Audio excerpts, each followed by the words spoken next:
একজন কৃষক আর একজন উকিল সাহেব ট্রেনের মধ্যে পাশাপাশি সিটে বসে সফর করছিল। এদিকে উকিল সাহেব দীর্ঘ সময় ট্রেনের সিটে বসে থাকতে থাকতে ক্লান্ত হয়ে তার পাশেই বসে থাকা ওই কৃষককে বলল, ভাই আসেন আমরা একটা গেম খেলি, এতে করে আমাদের সময়টা খুব তাড়াতাড়ি চলে যাবে আর আমরা খুব দ্রুতই আমাদের গন্তব্যে পৌঁছাতে পারবো। কৃষক বলল, ঠিক আছে, কি গেম খেলবেন, শুরু করেন। তখন উকিল সাহেব বলল, আমি আপনাকে একটা প্রশ্ন করব, আপনি যদি সেই প্রশ্নের উত্তর না দিতে পারেন তাহলে আপনি আমাকে 10 টাকা দিবেন, আর আপনি আমাকে একটা প্রশ্ন করবেন, সেই প্রশ্নের উত্তর যদি আমি না দিতে পারি তাহলে আমি আপনাকে 1000 টাকা দেব।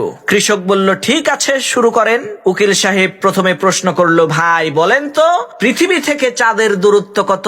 উকিল সাহেবের এই প্রশ্ন শুনে কৃষক কোনো কথা না বলে চুপচাপ পকেট থেকে 10টা টাকা বের করে সেই উকিল সাহেবকে দিয়ে দিল।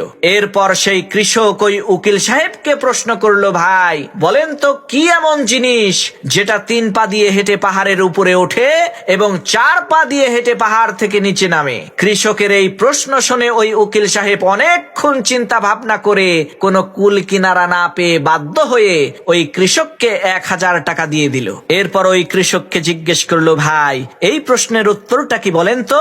তখন ওই কৃষক পকেট থেকে 10টা টাকা বের করে ওই উকিলের হাতে দিয়ে বলল, ভাই এই যে নেন আপনার 10 টাকা। উকিল সাহেব অবাক হয়ে বলল, ভাই 10 টাকা দিলেন কেন?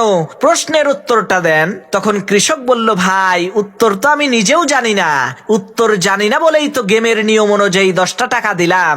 তখন উকিল সাহেব কয়, লও ঠেলা, 980 টাকার বাস খাইলাম।